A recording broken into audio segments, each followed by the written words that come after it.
Hello, ladies and gentlemen, my name is Sam. Today I'll be doing some more of the tutorial Let's Play for Europa Universalis 4. In the last episode, we kind of went over the map and just kind of took a look around and saw what the game has to offer right from the get-go. Now we're going to be taking a look in the millions of different things you can do in the menu.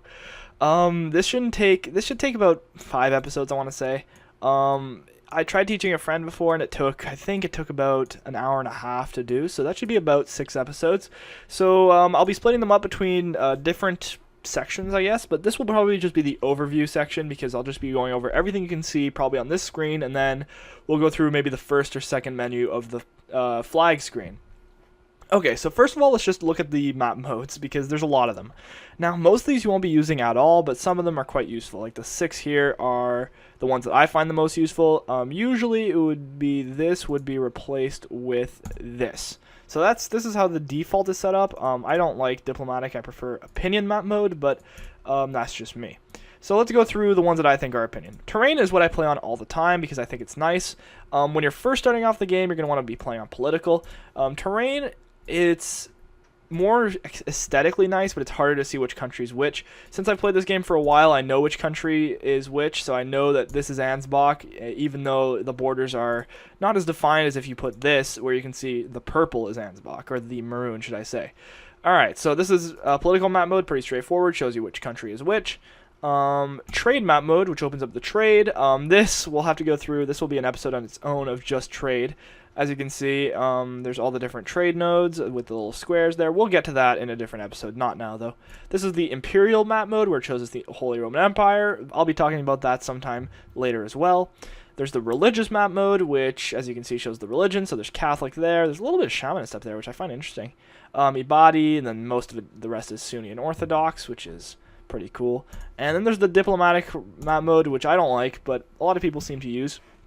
You can click on any nation in the world, and it shows who they're allied or at war with. So if we click on Provence, for instance, they are currently allied, or they're in a war together with France and Auvergne and whatever else there is here, and they're in a war against England. So as you can see that, the red and the green. And then there's also another one here. Let's take Bohemia. As you can see, the blue is a vassal. So it's blue, but then there's also green lines across it because it considers this to be one of her cores. Now, I get the green lines across Granada because these are my cores. I consider this to be a part of my country, so that's why those are there.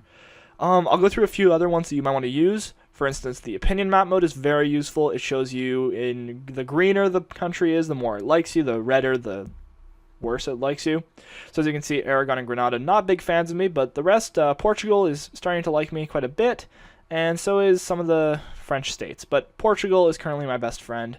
What's their opinion? 32 opinion, which is very good. So let's move on to the next one, which is the coalition map mode. This is going to be very useful because it shows your aggressive expansion when you scroll over countries. I currently have 0 because I haven't invaded anything, but aggressive expansion is a very important stat, and it's hidden for new players. So if you're a new player, you might not be able to pick up on aggressive expansion if you hadn't stumbled upon a tutorial, because it's quite a hidden stat. You got to go through the coalition map mode and go see it there. It's also on the opinion. If you click on a country and I scroll over their opinion here, you can also see it, but that is the harder way to look at it. This is easier. You can just scroll over whatever country. And if there was a coalition against me, they would be red. And if they wanted to be in a coalition against me, it would be orange, or a darker, or a lighter red, should I say. These aren't that useful. Economic map mode. Oh yeah, this is a pretty useful one. So this one shows how much tax, or how much money these are making you. So as you can see, everything's pretty green except for Vicaia, which is quite the crappy country. The crappy province, because it's got the Basque culture group, which is a little bit annoying, but no big deal. What else is there? Technology map mode shows which technology everybody's on. Everybody's at the same level right now, but that should change later on in the game. Let's go through the rest here. Is there anything else that's really important? I don't think so. Sphere of influence, revolt map mode. The revolt map mode's okay, but not really.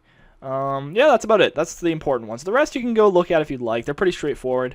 But a lot of them, like there's one of them here, this one gets me every time, that I find very useless, would be the winter map mode. Now, it might be useful for just seeing where attrition is, because the colder it is, the more attrition, but honestly, it's just not very needed, not very necessary. I don't know who would use this map mode very often. Okay, but it looks cool, I guess. Alright, so let's go through the stats at the top of the screen here. Let's start off with these. The first one is your treasury. That's how much money you have in the bank. If you scroll over it, it also says plus 11.37, which is how much you're making a month. We'll get to the treasury and the economy in a later episode probably, but this is just your money. And if it's a plus there, it means you're making money. If it's a minus, it means you're losing money. So currently we're making 11.37 per month. Next, there's your manpower. So you have 18,000 men that are available to join your armies. Now, if you look at your armies right now, there's 1 and 20. That is not 20 men, that is 20,000 men. And that's not one man, that is 1,000 men. That's 15,000 men. So we have enough men right now to make another 18 regiments, or 18,000 men. So that's good. And our maximum is 26,000, and we gain 223 each month. Having high manpower before entering wars is always a good idea. So yeah, that's just the rule of thumb with manpower. Stability. Stability is a number that goes from -3 to +3. Now, before I really go further into this, EU4, Europa Universalis 4, is a game of big numbers. They love big numbers that really just change the entire game. They like big numbers that is a big modifier for a whole lot of things. Stability is one of those numbers. Stability is a big number that changes revolt risk, taxation, how well your missionaries do. It's a big number. It encompasses a lot of things, as well as prestige. Prestige is a number that pretty much encompasses the entire game. If you have a positive prestige, you're getting a positive multiplier on everything. Global trade power, morale of armies, morale of navies. You can see the list right there. It's a big list. The lower, if you have negative prestige, those are all going to be negative. So it's just keeping this positive is a very good idea. Prestige, you can get that through winning battles, doing missions. There's a few other ways too, but those are pretty obscure. But winning battles and wars is a very easy way to get prestige, and doing missions. You can also get them through random event. You can get any of these through random events except for power projection, which is a very weird stat that I'll get into in a second. Legitimacy. That is how legitimate your heir or your king is. So if your king is very legitimate, if people think that he is the right king for the country, the actual king, so if he's not like some kind of weird French king, like if this guy didn't come from France, or he was actually from Castile, then they'll say, yeah, he's very legitimate, which we are. We're at 100 legitimacy. Every country starts with 100 legitimacy, except for a few that have weird cases, but yes, 100 legitimacy. Now this also affects a whole lot of things, but mostly revolt risk, but also diplomatic reputation, income from vassals, stuff like that. And finally, there's power projection. This is a number that is kind of weird. It's how much you're affecting your rivals. So if you have a lot of rivals and you're going to war with them and stuff like that, that brings up your power projection. Also doing embargoing your rivals brings up your power projection. Power projection goes to up to 100, but doesn't go to negative. So you can't have negative power projection. Now, 50 power projection or 25 power projection gets you one more military leader, so you can have one more general. If you have 50 power projection, you get +1 of each of the monarch points per month. So it's a pretty good bonus. Really a weird number, not very necessary in the game, just there for a weird reason, so that rivals are actually have a point. We'll get to rivalry in a second, but just remember that number is there. It's not very useful though. Alright, so you got the 4 little guys here. So the first guys are merchants. They go to trade nodes. Again, trade will not be in this part. The trade probably in the next part or the part after that. It's quite a big subject and it's going to take a while to explain. So we won't explain that now, but that's where they are. We have 2 and the 2 of them are gone. Then next it's colonists. So that's to colonize the New World, which we will be doing in this Let's Play. Colonizing is a big part of the Spanish Empire and we will be doing that for sure. Next we have diplomats. Diplomats, you need them to do any diplomatic relation. This here's the outliner. Here you can see your free diplomats, your merchants, your armies. Everything is there. So if you want to keep track of your stuff, it's all right there. So diplomats, you can send them and they can go improve relations with people. They can go send insults. They can make alliances, make royal marriages. They are, every time that you go to the diplomacy menu, and do one of these actions, any of them, you need a free diplomat. So we have a maximum of 2 diplomats right now, but we can go up to, I've had 7 diplomats at once. So yeah, once we get into diplomacy, that'll be a bit more apparent. Next, let's go to missionaries. Missionaries they can convert your country's religion. So if we take a look at the religious map mode, we are all Catholic right now, but we're going to want to move into Granada, which is Sunni, so we'll have to convert those eventually. Now, converting is early in the game, it's quite difficult to do. It can be a lot easier because you're going to get a lot more missionary strength and it's going to be a lot more fluid. So yeah, that's the top bar. Now let's go down one. So this blue bar here is where you have your administrative, diplomatic, and military points. These are called monarch points. These points are very important. They are used for technology. They're used for various actions. Administrative are your most important points, then military, and then diplomatic. So diplomatic points are quite useless. They're only really used for technologies, making peace deals, and annexing vassals. Not very useful. Military points, on the other hand, are used to used for harsh treatment on revolts. They're used for hiring new generals, and they're used for military technology. So they're pretty useful. Now, admin points are incredibly useful. They're used to make cores after wars, so you can make cores with them. You can increase stability with it, which is the only way for you to increase stability on your own, like without random events and stuff like that. They're used to increase stability. They're used to there's a few other reasons why they're so important, but I can't remember them off the top of my head. But they're very useful. Just keep that in mind. And they can also be used for administrative technology. Here, learning how to use these three types of points is crucial to the game. If you can learn how to use those effectively, then you will become a pretty good player. Now, of course, that is not the entirety of the game, but it's a very important part. Okay, let's go down one more bar here to these. So there's 3 types of events here. There can be red ones, yellow ones, and green ones. Green ones are events that are not very important, and they're just kind of letting you know that you can do stuff. You can click on them and they'll bring you to whatever's going on. But yeah, so that's pretty straightforward. Next, there is the yellow ones, which we don't have any here, but that's like, hey, look, this is actually quite important. So it's not really, there's not an action that needs to be made, but it's just a warning. Now, the red ones are an action needs to be made, or else you're going to get severe consequences. For us, it's too few rivals, which is actually a quite severe consequence if you don't pick rivals. So we're going to want to pick rivals for sure. Yeah, that's this bar. So let's start off by going through this bar here. So there's the too few rivals. So this is where you get to pick rivals for your nation.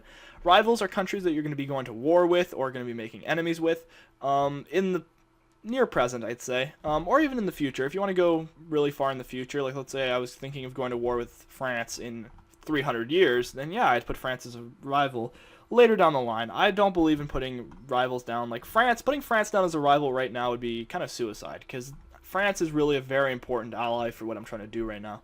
I'll get into what my mission is later on. My mission for this series is pretty complicated, so I'll try to get that out as soon as possible. Alright, so let's pick rivals. So our rivals, we're going to want to pick countries that are near us, that have less military than us, and that are that are strategic enemies. Now, we don't want to make Portugal a rival for sure. Portugal, they're our best friends. Portugal is Castile's best friend. They'll never turn on them as an AI. They might as a human player, but usually they don't. They're pretty nice. They're pretty great. They're pretty lovely.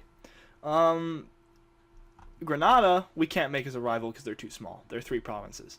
But Aragon we can make, and I really like that idea. So let's make Aragon as a rival because they're right there, and we want to finish the Iberian Peninsula. We need them to create Spain, so we want to go to war with them eventually. Now there's also France, which I said was suicide. England, they're a bit far. Not very good to go to war with, really. But I'm saying Morocco is a good person to go to war with. Why Morocco? Because they're right there. They're right across the Straits of Gibraltar. I can fabricate a claim across to them, and we can just go straight to war with them. And they've got some pretty good stuff too. Sousse is a gold mine, if I remember correctly. Yep, there's gold there, so we can go get some gold. And they've got a few other good production provinces. Problem with going into North Africa is that these guys love to revolt. Morocco, Tripoli, and Mamluks love to revolt. So if you want revolts, go there, but it's a little bit rough. We're going to pick Morocco as our second rival. Now, we can also check the enemies list here, so if you want to make your enemies your rivals as well, that's usually a good idea. Okay, next in the list is possible advisor slot. So advisors are characters in the game that give you a bonus plus give you extra points per month, extra monarch points. Now, for some reason we start with okay, I'll get to the focus later, but advisors are an interesting choice for a rich country. Now, if you're starting as a 1-province miner, so let's say you're an OPM as this guy right here, Augsburg, you're not going to be able to afford any advisors. But since we're a pretty large nation, Castile, I'd say, is probably about the 3rd most powerful nation from the start. 3rd or 4th. we can afford advisors. So let's go and pick some advisors. Now, of course, at the beginning of the game, you will only be able to afford the cheapest. So these guys right here, the 1 a month guys. 4 a month is very hard to afford even late game. These guys are very expensive, so you got to be careful. And then there's the +3s that are worth like 9 a month. And this goes up throughout the game, by the way. So it might be 1 a month now, but in 100 years it might be 2 a month. So you got to keep that in mind. So they also have the little bonus here, yearly inflation reduction plus 0.10, which is an interesting choice because most of our economy is coming from Toledo, which is a gold mine. And gold does produce inflation, but I'm thinking this plus 5% national tax modifier guy seems like a better choice because plus 0.1 or 0.10 yearly inflation reduction is kind of shit. So we're going to take the tax modifier guy. Next, for the cheap guys, we have a spy offense guy. He's the only cheap one, so we'll have to take him.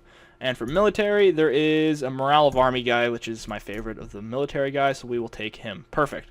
So now we're down to plus 8.76 per month, which is still not that bad. Alright, so truce will expire. That means we have a truce with Granada. Now, if you break a truce and go to war with somebody when you still have a truce with them, you lose all your stability, and that is terrible. So never go to war with somebody when you have a truce. Ever. Ever, ever, ever.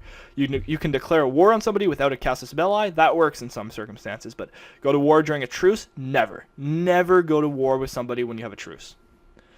Next, we can build improvements. So this is buildings. We can build 1 earth rampart in the Canarias, which is our 1 island out here. I don't think that's going to be very useful. Honestly, I don't think we should build it there. It says that we can, but I don't think we should. Disputed succession. Now, this is a bit of a more complicated thing. It means that there's a lot of nations in the world that don't have an heir, which means that if we ally them, or if we get a royal marriage with them, we have a chance of being able to take their throne. Now, there's a lot of nations from the start, but then as the game progresses, less and less nations don't have an heir. These guys are probably going to be able to get an heir pretty easily. Don't worry about this button. This button will almost always be there. It's really not that important. It's really not that important unless you have like somebody that's really close to you that you want to get a personal union with. But even then, don't worry about this button. Finally, there's the mission. So this is the thing you're going to want to start off with. Missions are little things to guide you in the game. They're in no way something that is forcing you to do it, but it's something to guide you. So the game is pretty much trying to guide you into doing what it wants you to do, which is most of the time a good thing. So we have a few things here. Improve our prestige. So this gives us, so if we scroll over the little question mark, it says what you need to succeed the mission. So it says Castile have prestige of at least 50. We have 11. Now, prestige is pretty easy to get, so that would be a pretty easy mission, but that's not the one I'm looking for right now. And if we complete it, we gain 1 stability, which is very good. So completing that mission might be a good idea. Forming an alliance with Portugal. So mission succeeds when the following criteria are met. Allied with Castile. Portugal. Okay. What does that give us? Plus 10 prestige and 25 diplomatic power, which is pretty good. Then finish the Reconquista is mission succeeds when the following criteria are met. All provinces in the region of Iberian Peninsula province owner is not in Muslim religion group. Almeria, Granada, and Gibraltar. So these 3 guys down here. And they can't be Muslim anymore. That's a hard one because we don't have very much missionary strength. So these are going to be hard to convert. But I'm going to take alliance with Portugal because that's an easy one. They already love us, so that's going to be an easy one to get an alliance with them. Okay, wow, I've done a lot of speaking so far. So this is all of that. Let's go down to these buttons here. So there's the menu. That brings us there. Don't need to do that. Down here, there's the ledger. The ledger is very important. This is all the information that you would ever need. So if we want to look at the military, armies, we can see the armies of every nation in the world. So there's England number 1 with 37,000, Austria with 36, France with 30, Burgundy with 27, Ottomans with 27, Lithuania with 22, etc., etc. So as you can see, I can go all the way to the bottom, and then we can go and see who has the smallest smallest army in the world. 3,000 seems to be the smallest base army in the world, but Wallachia put at the bottom of the list because they have W in their name, I guess. I don't even know why Wallachia is at the bottom, but they have 3,000, so that's the smallest army, technically.